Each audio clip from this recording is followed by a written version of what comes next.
পরশুদিন 30শে জুন বাংলাদেশের অবৈধ দখলদার ডক্টর ইউনূসের সাথে আমেরিকার পররাষ্ট্রমন্ত্রী মার্কো রুবিওর একটি ফোন আলাপ হয়েছে এবং সেই ফোন আলাপ নিয়ে বেশ আলোচনা সমালোচনা চলছে। বাংলাদেশের নিউজ মিডিয়া দেখলে মনে হয় যে ভীষণ আন্তরিকতাপূর্ণ একটি ফোন আলাপ হয়েছে। মার্কিন পররাষ্ট্র দপ্তরের যে ওয়েবসাইট সেখানেও এই নিউজটি করা হয়েছে এবং সেখানে খুব গতানুগতিক ভাবেই বলা হয়েছে যে ডক্টর ইউনূসের সাথে মার্কো রুবিওর কি আলাপ হয়েছে। যেটা হয় যে এই পর্যায়ের যে কোনো আলোচনায় কিছু মানে গদবাঁধা আলোচনা হয়, কিন্তু এর বাইরেও কিছু আলোচনা হয়েছে এবং অনেকে আমার কাছে গতকাল জানতে চেয়েছেন, আমি আপনাদের কমেন্টে দেখলাম।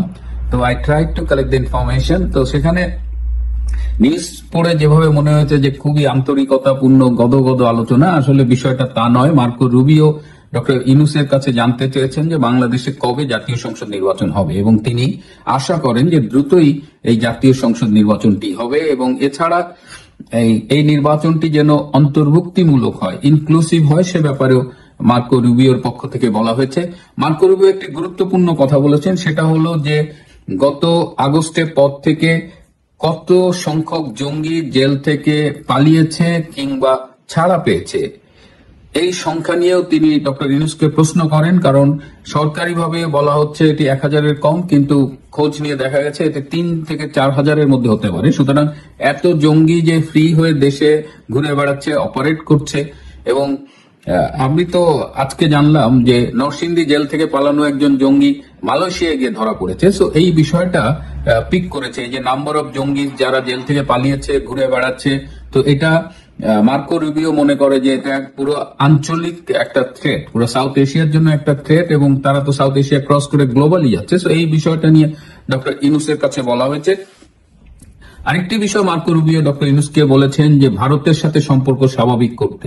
ডক্টর ইউনূস ক্ষমতা এসে ভারতকে যেভাবে ক্ষমতা নেওয়ার আগের থেকেই যেভাবে ভারতের দিকে কামান দাগছেন এবং দেখেই চলছেন, এদিকে একের পর এক ভারতকে উত্তপ্ত করছেন। তো সেই জায়গাটা মার্কো রুবিও বলেছে ভারতের সাথে স্বাভাবিক সম্পর্ক বজায় রাখতে। আর আপনারা জানেন যে গতকাল কোয়াডের মিটিং হয়েছে। কোয়াড হলো 4টা দেশের একটা সংস্থা, আমেরিকা, অস্ট্রেলিয়া, জাপান এবং ইন্ডিয়ার। এই কোয়াডের ফরেন মিনিস্টারদের একটা মিটিং হয়েছে। সেই মিটিং এ আমাদের জাতীয় নিরাপত্তা উপদেষ্টা ডক্টর খলিলুর রহমানের খুব ইচ্ছে ছিল যোগ দেওয়ার গেস্ট হিসেবে, কিন্তু ই ওয়াজ নট অ্যালাউড, তাকে দেওয়া হয়নি। যাও, এই যে কোয়াডের যে ফরেন মিনিস্টার মিটিং হয়েছে সেখানেও কিন্তু ইন্দো প্যাসিফিক রিজনের সিকিউরিটি বিষয়ে আলাপ হয়েছে। সো এই কোয়াড নিয়েও তাদের ভেতরে কথাবার্তা হয়েছে এবং ডক্টর ইউনূস এক পর্যায়ে জিজ্ঞেস করতে চেয়েছেন যে আমাদের সাথে আমেরিকার বর্তমান সম্পর্কটা কিরকম। কারণ আপনারা জানেন যে এই ডক্টর ইউনূস মার্কিন ডিপ স্টেটের একটা ষড়যন্ত্রের মাধ্যমে ক্ষমতা জোর দখল করেছিল গত বছরের অগাস্টে। তারপরে বাইডেন অ্যাডমিনিস্ট্রেশন থাকতে তাদের সাথে যে সম্পর্ক ছিল ডক্টর ইউনূসের, এবং টু বি অনেস্ট এখনো কিন্তু এই বাইডেন প্রশাসনেরই ছায়া দেখা যায় বাংলাদেশের বিষয়ে।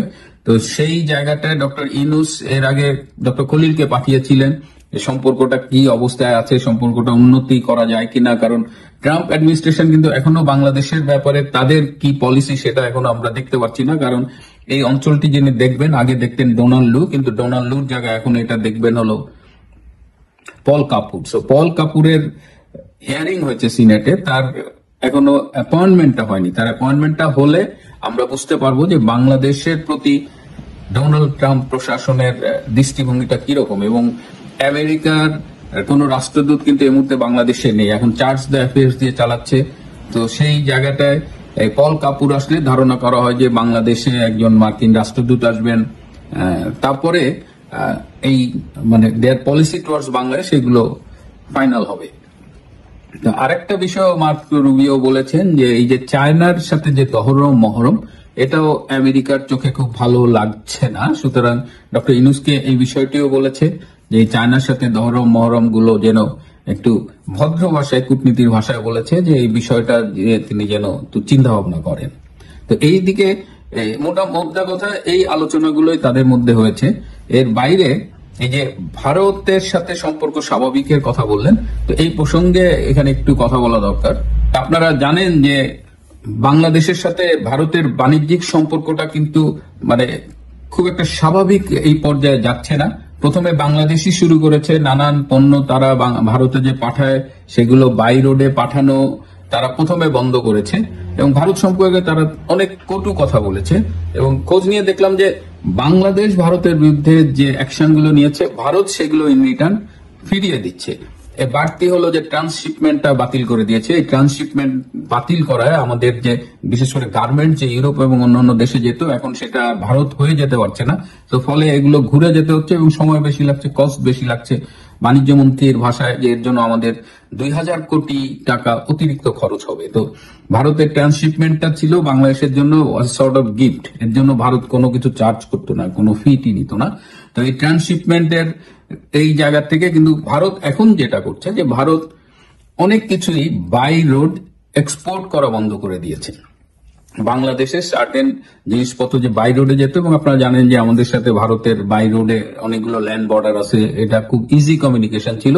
তো ভারত এগুলো বন্ধ করে দিয়েছে। এখন যদি বাংলাদেশ থেকে কিছু এক্সপোর্ট করতে হয় তাহলে পাঠাতে হবে এই নৌপথে পাঠাতে হবে, এবং সেটা আবার মহারাষ্ট্রে, সেই মুম্বাইয়ের ওইদিকে পাঠাইতে হবে। বাই রোডে কোনো কিছু ভারতে যাবে না, আবার ভারত থেকেও আসবে না। আনঅফিসিয়ালি ভারত কিন্তু অনেক এক্সপোর্ট বন্ধ করে দিয়েছে। এটা অফিসিয়ালি তারা ঘোষণা করেনি। ঘোষণা না করার একটা কারণ হলো সেক্ষেত্রে সমালোচিত হতে পারে, তারা এই সমালোচনার সুযোগ দিচ্ছে না। যেমন আমরা বলেছিলাম যে ইরান ইসরায়েল যুদ্ধ শুরু হলে ডিজেল এক্সপোর্টটা ভারত বন্ধ করে দেবে, এবং পরবর্তীতে আরো খোঁজ নিয়ে দেখলাম যে নিত্য প্রয়োজনীয় পণ্য টন্য অনেক কিছু বন্ধ করে দেবে। তো এই জায়গাগুলোতে ডক্টর ইউনূস কিন্তু এখন বুঝতে পারছে, কারণ যখন একটা এক্সপোর্ট বন্ধ হয়ে যায় তখন ইমিডিয়েটলি 1-2 দিনের মধ্যে বোঝা যায় না। এটা ইম্প্যাক্ট বুঝতে 15 দিন, 1 মাস, 2 মাস লেগে যায়, কারণ আমাদের তো স্টোরেজ থাকেই। তো এখন ডক্টর ইউনূস বুঝতে পারছে যে এই জায়গাটায় তার জন্য একটা সামনের দিনগুলো ভালো যাবে না। তো উনি এক সিনিয়র সচিবদের ডেকেছিলেন ওনার যমুনার কার্যালয়, এবং সেখানে তাদের সাথে মিটিং করেছেন, এবং আলোচনা শেষে তিনি বলেছেন ভারতকে যেন একটা খুব সফট ল্যাঙ্গুয়েজে যেন একটা চিঠি লেখে, খুবই বিনীত ভাষায় চিঠি লেখে, এবং ভারতকে যেন অনুরোধ করে ভারতের সাথে বাংলাদেশের বাণিজ্যিক সম্পর্কটা যেন স্বাভাবিক করা হয়।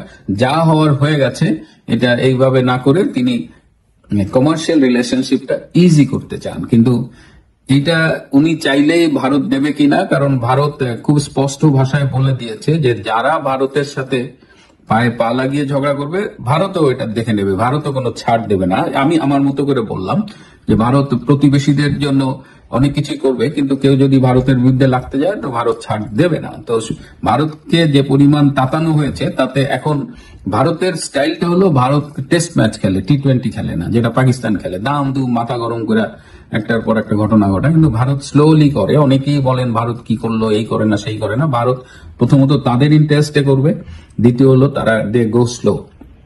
সো ভারত তার মতো করে যাচ্ছে।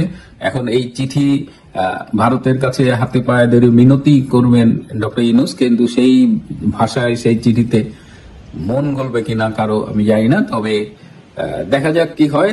ডক্টর ইউনূসের সামনে খুব ভালো দিন নাই, কারণ গত জুলাই আগস্টের বাংলাদেশ আর এই বছরের জুলাই আগস্টের বাংলাদেশ অনেক পরিবর্তিত, এবং আমরা দেখতে পাচ্ছি সামাজিক যোগাযোগ মাধ্যমে এই জুলাই আগস্টের এই জঙ্গি হামলা ষড়যন্ত্র নিয়ে যে পরিমাণ ট্রল হচ্ছে, এবং অনেক মানুষ রিয়েলাইজ করছে, ভুল বুঝতে পারছে। সো এই অবস্থায় ডক্টর ইউনূসের সামনে খুবই দুর্দিন, সে পলানোর পথ খুঁজছে।